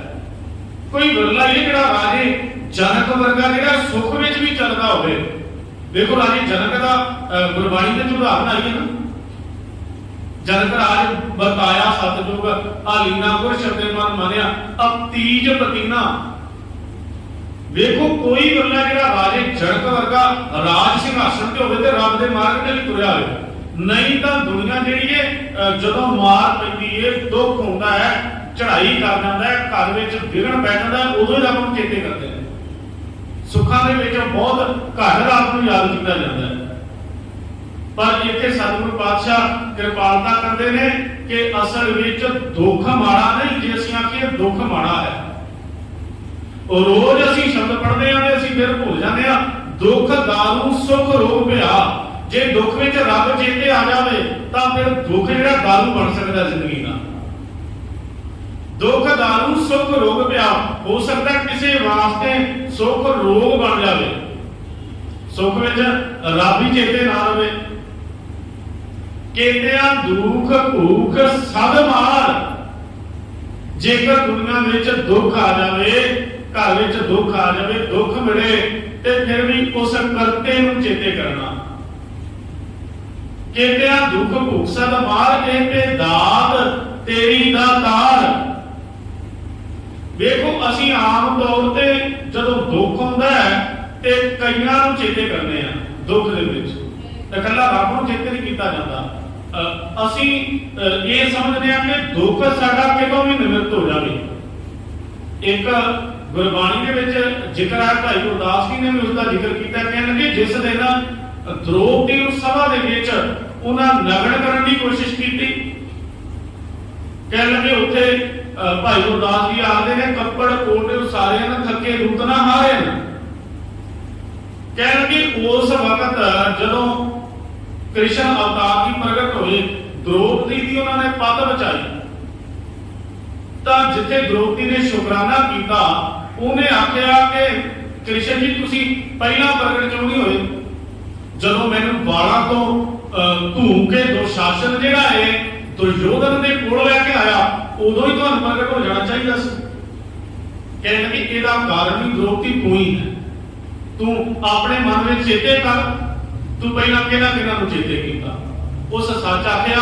ਕਹਿੰਦੇ ਕਿ ਜਦੋਂ ਮੈਨੂੰ ਵਾਲਾਂ ਤੋਂ ਧੂ ਕੇ ਲਿਆਂਦਾ ਗਿਆ ਨਾ, ਤਾਂ ਮੈਂ ਆਖਿਆ ਆ ਭਾਈ ਸਭਾ ਦੇ ਵਿੱਚ ਭੀਸ਼ਮ ਪਿਤਾਮਾ ਸਾਡਾ ਵੱਡਾ ਬਜ਼ੁਰਗ ਬੈਠਾ ਹੋਇਆ ਹੈ, ਜਿੱਥੇ ਮੇਰੇ ਆ ਵੱਡੇ ਬਜ਼ੁਰਗ ਬੈਠੇ ਹੋਏ ਨੇ, ਮੇਰੀ ਪਤਨੀ ਨੂੰ ਰੋਣ ਦੇਣਗੇ। ਕਹਿੰਦੇ ਕਿ ਮੈਨੂੰ ਮਾਣ ਸੀ ਭੀਸ਼ਮ ਪਿਤਾਮਾ ਵਰਗਿਆਂ ਇਹਨਾਂ ਵੱਡੇ ਬਜ਼ੁਰਗਾਂ ਤੇ। ਕਹਿੰਦੇ ਕਿ ਪਰ ਉਹਨਾਂ ਨੇ ਆਪਣੀ ਜ਼ਬਾਨ ਨੂੰ ਮੂੰਹ ਵਿੱਚ ਦਬਾ ਲਿਆ। ਕਹਿਣ ਲੱਗੀ ਮੈਨੂੰ ਵਾਲਾਂ ਤੋਂ ਧੂ ਕੇ ਲਿਆਂਦਾ ਗਿਆ। ਫਿਰ ਕਹਿਣ ਲੱਗੀ ਜਦੋਂ ਮੇਰੀ ਸਾੜੀ ਖਿੱਚਣ ਦੀ ਕੋਸ਼ਿਸ਼ ਕੀਤੀ ਤਾਂ ਮੈਂ ਆਪਣੇ ਪਤੀਆਂ ਦੇ ਵੱਲ ਵੇਖਿਆ, ਮੈਂ ਭੀਮ ਦੇ ਵੱਲ ਵੇਖਿਆ ਕਿ ਇਸ ਸਭਾ ਦੇ ਵਿੱਚ ਜੇ ਸਾਰਿਆਂ ਤੋਂ ਵੱਧ ਤਾਕਤ ਵਾਲਾ ਇਹ ਭੀਮ ਹੈ। ਭੀਮ ਦੇ ਹੁੰਦਿਆਂ ਇਹਨਾਂ ਦੀ ਹਿੰਮਤ ਨਹੀਂ ਭਈ ਮੈਨੂੰ ਨਗਨ ਕਰ ਸਕਣ। ਕਹਿਣ ਲੱਗੀ ਪਰ ਉਹਨੇ ਵੀ ਜਿਹੜੀਆਂ ਨਜ਼ਰਾਂ ਫੇਰ ਲਈਆਂ। ਮੈਂ ਅਰਜਨ ਦੇ ਵੱਲ ਧਿਆਨ ਗਿਆ ਕਿ ਇਸ ਸਭਾ ਦੇ ਵਿੱਚ ਸਭ ਤੋਂ ਵੱਡਾ ਸੂਰਮਾ ਅਰਜਨ ਤੋਂ ਵੱਡਾ ਕੋਈ ਨਹੀਂ। ਕਹਿਣ ਲੱਗੀ ਆਖਰਕਾਰ ਮੇਰੀ ਆਸ ਜਿਹੜੀ ਹੈ ਸਾਰਿਆਂ ਦੇ ਵੱਲ ਵੱਧਦੀ ਰਹੀ, ਪਰ ਮੇਰੀ ਆਸ ਨੂੰ ਪੂਰ ਨਹੀਂ ਪਿਆ। ਕਹਿਣ ਲੱਗੇ ਜਦੋਂ ਫਿਰ ਮੇਰਾ ਕੱਪੜਾ ਜਿਹੜਾ ਖਿੱਚਣ ਲੱਗੇ, ਜਦੋਂ ਮੈਂ ਉਸ ਕੱਪੜੇ ਨੂੰ ਆਪਣੇ ਦੰਦਾਂ ਦੇ ਵਿੱਚ ਘੁੱਟ ਕੇ ਰੱਖਿਆ ਤਾਂ ਉਦੋਂ ਹੀ ਮੈਨੂੰ ਤੁਹਾਡਾ ਚੇਤਾ ਆ ਗਿਆ। ਕਹਿੰਦੇ ਫਿਰ ਹੁਣ ਇਹਦਾ ਕਾਰਨ ਮੈਂ ਕਿਵੇਂ ਹੋ ਸਕਦਾ? ਜਿੱਥੇ ਤੂੰ ਮੇਰਾ ਧਿਆਨ ਧਰਿਆ ਉੱਥੇ ਹੀ ਮੈਂ ਪ੍ਰਗਟ ਹੋਇਆ। ਜੇ ਤੂੰ ਮੈਨੂੰ ਜਦੋਂ ਦੁਸ਼ਾਸਨ ਤੈਨੂੰ ਧੂ ਕੇ ਲੈ ਕੇ ਆਇਆ ਉੱਥੇ ਯਾਦ ਕਰ ਲੈਂਦੀ ਹੋ ਤੇ ਮੈਂ ਉੱਥੇ ਹੀ ਤੇਰੀ ਪੱਤ ਜਿਹੜੀ ਹੈ ਬਚਾ ਲੈਣੀ ਸੀ। ਪਰ ਜਦੋਂ ਸਾਰੇ ਪਾਸਿਆਂ ਤੋਂ ਪਾਣੀ ਲੰਘ ਗਿਆ, ਤੂੰ ਇਹ ਸਮਝ ਬੈਠੀ ਕਿ ਦੁਨੀਆ ਦਾ ਕੋਈ ਵੀ ਮੇਰੀ ਪੱਤ ਨਹੀਂ ਅੱਜ ਢੱਕ ਸਕਦਾ, ਤਾਂ ਕਹਿਣ ਲੱਗੇ ਉਸ ਵਕਤ ਤੂੰ ਮੈਨੂੰ ਯਾਦ ਕੀਤਾ। ਇਸੇ ਤਰ੍ਹਾਂ ਇਹ ਦ੍ਰੋਪਦੀ ਮਨੁੱਖ ਜਦੋਂ ਸਾਰੇ ਪਾਸਿਆਂ ਤੋਂ ਅਸਹਿਜ ਮਹਿਸੂਸ ਕਰਦਾ ਹੈ, ਇਹ ਸਮਝ ਲੈਂਦਾ ਹੈ ਕਿ ਮੇਰੀ ਹੁਣ ਦੁਨੀਆ ਦੇ ਵਿੱਚ ਕਿਤੇ ਵੀ ਗੱਲ ਨਹੀਂ ਹੈ, ਉਦੋਂ ਹੀ ਰੱਬ ਨੂੰ ਯਾਦ ਕਰਦਾ ਹੈ। ਤੂੰ ਇਹ ਸਮਝ ਲਿਆ ਸੀ ਕਿ ਹੁਣ ਭਰੀ ਸਭਾ ਵਿੱਚ ਕੋਈ ਵੀ ਮੇਰੀ ਪੱਤ ਕੱਟਣ ਵਾਲਾ ਨਹੀਂ ਤੁਹਾਡੇ ਤੋਂ ਬਿਨਾਂ। ਕਹਿ ਲੱਗੇ ਉਸ ਵਕਤ ਮੈਂ ਫਿਰ ਤੇਰਾ ਯਾਦ ਕਰਨ ਦੀ ਜਿਹੜੀ ਪੱਤ ਕੱਟਣ ਦੀ ਉਹ ਸਮਰੱਥਾ ਤੈਨੂੰ ਬਚਾਇਆ ਹੈ। ਕਹਿੰਦਿਆਂ ਦੁੱਖ ਭੂਖ ਸਭ ਮਾਰ, ਦੁੱਖ ਦਰਵਾਜ਼ਾ ਰੋ ਰਖਵਾਲਾ, ਆਸ ਅੰਦੇਸਾ ਦੋਏ ਪਟ ਜੜੇ। ਮਾਇਆ ਦਾ ਖਾਈ ਪਾਣੀ ਕਰ ਬੰਦਿਆ, ਜਿੱਤ ਕੇ ਆਸਣ ਪੁਰਖ ਰਹਿ। ਸਤਿਗੁਰੂ ਪਾਤਸ਼ਾਹ ਨੇ ਦੁੱਖ ਜਿਹੜਾ ਦਰਵਾਜ਼ਾ ਬਣ ਜਾਵੇ। ਜੇ ਦੁੱਖ ਵਿੱਚ ਰੱਬ ਚੇਤੇ ਹੁੰਦਾ ਤਾਂ ਰੱਬ ਹੀ ਚੇਤੇ ਆਵੇ। ਦੁੱਖ ਦੇ ਵਿੱਚ ਆ ਸਰੀਰਕ ਗੁਰੂ, ਡੇਰੇਦਾਰ, ਬਾਬਾ ਬਾਦ साध पखंडी दमी चेते ना आवन, दुख आ जावे, घर विच कलेश ढिल मठ हो जावे, तां असीं परमात्मा दी मानस की टेक बिरथी सब जान। रोज असीं सुखमनी विच पढ़दे हां, मानस की टेक बिरथी सब जान, देवन को एक प्रमाण, जिसके दिए रहे हकाए, बहुना तृष्णा लागे आए, मारे राखे एको आप, मान को कह केश नाही हाथ। जे मारन ते रखने वाला एक परमात्मा है, तां फिर असीं ये क्यों भुल जाते आ कि बंदा बंदे नूं कुछ नहीं दे सकदा, बंदा किसी नूं पुੱਤ नहीं दे सकदा, बंदा किसी नूं दुੱਧ नहीं दे सकदा, बंदा किसी नूं ਜ਼ਮੀਨਾਂ नहीं दे सकदा। साडी आस क्यों जुड़ी हुई है शरीरां दे नाल? सतगुरु धन गुरु नानक पातशाह महाराज जी ने एक अकाल दे उपर साडा निश्चा बन सके, एक साडी जिहड़ी है आस एक परमात्मा पर टिक सके, वार वार एक शब्द वरतना पिया गुरु पातशाह। एक ओंकार कितनी बार आया, पहला मैं आपा श्रवण कीता कि एक दे उपर साडा निश्चा टिक सके। दुख दे विच जे चेते आवे ना गुरु चेते आवे। सतगुरु पातशाह कथन करते हैं, कहने लगे जेकर परमात्मा जिंदगी दे विच दुख आ जाए, भुख आ जाए, दुनिया दी मार पवे, तां मैं फिर भी आखांगा रब्बा तेरी दात है। कहतियां दुख भुख सद मार, ए भेद दात तेरी दातार, ये भी रब्बा तेरी दात है। आ जिहड़ा दुख है, जिहड़ा भुख है, इहनूं मैं तेरी दात मनना। बंद खलासी भाणे होए, बंधना तो छुटकारा, खलासी का अर्थ है छुटकारा, आजादी। ते आपां नूं पता भई बंधना तो छुटकारा कित्थों मिलना है, आजादी कित्थों मिलनी है? सत संगत विच आ करके। बंधना तो छुटकारा सत संगत विच ही मिलना है। बंधना तो छुटकारा सतगुरु धन गुरु ग्रंथ साहिब महाराज जी के पावन वचन पढ़ लईए। जप तप का बंध बेड़ला जित लंघे महेला, ना सरवर ना उछले ऐसा पंथ सुहेला। जप तप का बेड़ा बंध लईए, बंधना तो छुटकारा हो जाएगा।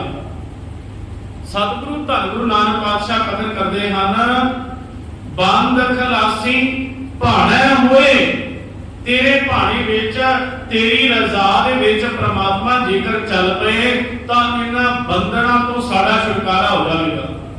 होए आख ना सके कोई, तेरे भाणे नूं, तेरी रजा नूं, तेरी खेड़ नूं होर कोई दूजा बयान ही नहीं कर सकता तेरे तो बिना। ये सारा कुछ तू आप ही जानता है। होरे आख ना सके कोई, जे को खायक आखण पाए। खायक का अर्थ खाना नहीं है, खायक का अर्थ है मूर्ख। जे कोई मूर्ख बंदा, जे को खायक आखण पाए, ये यत्न करे। कोई मूर्ख बंदा आखण का यत्न करे भाई मैं आपके रब नूं बयान कर देना, अपने शब्दां नाल मैं परमात्मा नूं पूरा बयान कर देवांगा। जे कोई इदां दी हुरमत करे, जे को खाए के आखण पाए, वो जाने जेतिया वो खाए। जेतिया का आखिरी अर्थ कई विद्वानां ने गुरबाणी विच जेतिया का जुतियां नहीं कीता है, कईयां ने आख्या भाई मूंह ते चपेड़ा पैंदियां। जे कोई मूर्ख रब नूं बयान करने का यत्न करेगा, वो जाने जेतियां नूं खाए। कहने लगे ओदे मूंह दे उपर जुतियां पैंदियां, ओदे मूंह दे उपर मार पैंदी है। जिहड़ा ये यत्न करदा कि मैं रब नूं पूरा बयान करदा मैं, जे को खाए के आखण पाए, वो जाने जेतियां नूं खाए। आपे जाने आपे दे, वो अपने आप नूं आप ही जानदा है ते आपे ही सारियां दातां जिहड़ियां है वंड रहा जीवन। आखे सेबे कई के ते उसनूं आखण वाले कई तरह के लोग हैं। केते आखे आखण पाए, केते कह उठ उठ जाए। आखे सेबे कई के जिस नौ बख्शे, सिफत सलाह। ये सलाह का अर्थ सलाह मशवरा करने तो नहीं है, सलाह का अर्थ है सिफती सलाह, सलाहना रब दीआं वड्याइयां। जिसनों बख्शे सिफत सलाह, जिसनों परमात्मा वडियाई करन दी सलाह, सिफतो सलाह करन दी ताकत बख्श देवे, तां ओह फिर की बन जाता है? नानक पातशाही पातशाह। वो मनुख पातशाह के बराबर हो जाता है, जिन्हों वडियाई करन दी ताकत बख्श देवे, जिन्हों रब दियां वडियाइयां गाउण दी ताकत दे देवे रब। जिसनों बख्शे सिफत सलाह, नानक पातशाही पातशाह, जिन्हों रब सिमरन करन दी ओहदे गुण गाउण दी ताकत बख्श देंदा है, वो फिर पातशाह वर्गा है। नानक पातशाही पातशाह, सतगुरु पातशाह कृपालता करते ने, जिन्होंने रब वडियाइयां करन दियां जिहड़ी ये ताकत बख्श देंदा। आपां पिछे भी पौड़ी विच पढ़ के आ चुके हां, कई तरीकों की रब जिहड़ा गुण गाउण दी समर्था बख्श देंदा है। गावे को ताण होवे किसै ताण, गावे को दात जाने निशान, गावे को गुण वडियाइयां चार, गावे को विद्या विक्रम विचार। जिन्होंने रब विद्या की दात बख्श देंदा है, किसी नूं जिहड़ा बल की ताकत बख्श देंदा है, किसी नूं जिहड़ा है किसी नूं दाता बनन की ताकत बख्श देंदा है। वो फिर रब दीयां दित्तियां दातां नूं गाउंदे ने, रब दे गुणां दी साझ पाउंदे ने, उहदे गुणां दा वर्णन कर दिंदे हैं। जिसनों बख्शे सिफत सलाह, नानक पातशाही पातशाह। वो मनुख पातशाह है, वो वड्डा है, जिसनों अपने सिमरन करन दी वडियाइयां गुण गाउण दी ताकत बख्श देंदा है। सतगुरु पातशाह कृपालता करन। अज की एक 25वीं पौड़ी की विचार आपां कीती है, जिस दे विच पातशाह कृपालता करते हैं कि उस परमात्मा दे कर्म नूं जिहड़ा है बयान नहीं किया जा सकता, उसकी नदर नूं बख्शिश नूं, ते कहण लगे वो वड्डा दाता है, जीवां नूं दातां दिंदा है, पर कदी भी अपने अंदर तिल जिन्नी भी जिहड़ी है तमाम इच्छा नहीं रखदा। ते कहण लगे फिर सतगुरु पातशाह कृपालता करते ने, कईयां नूं परमात्मा जिहड़ा है दातां मंन रहा है। कई मूर्ख बंदे जिहड़े ने उहदियां दातां जिहड़ियां प्राप्त करके शुकराना नहीं करते, ते कईयां नूं जिहड़ा परमात्मा गुण गाउण दी समर्था बख्श देंदा है, उहनां दा जीवन ਉੱਚਾ हो जाता है, वो पातशाह वर्गी समर्था रखते हैं। सतगुरु पातशाह कृपालता करन, सानू इनाम सिमरन दीयां दातां बख्शिश करन, होईयां बेअंत भुलां दी खिमा। वाहिगुरू जी का खालसा, वाहिगुरू जी की फतेह।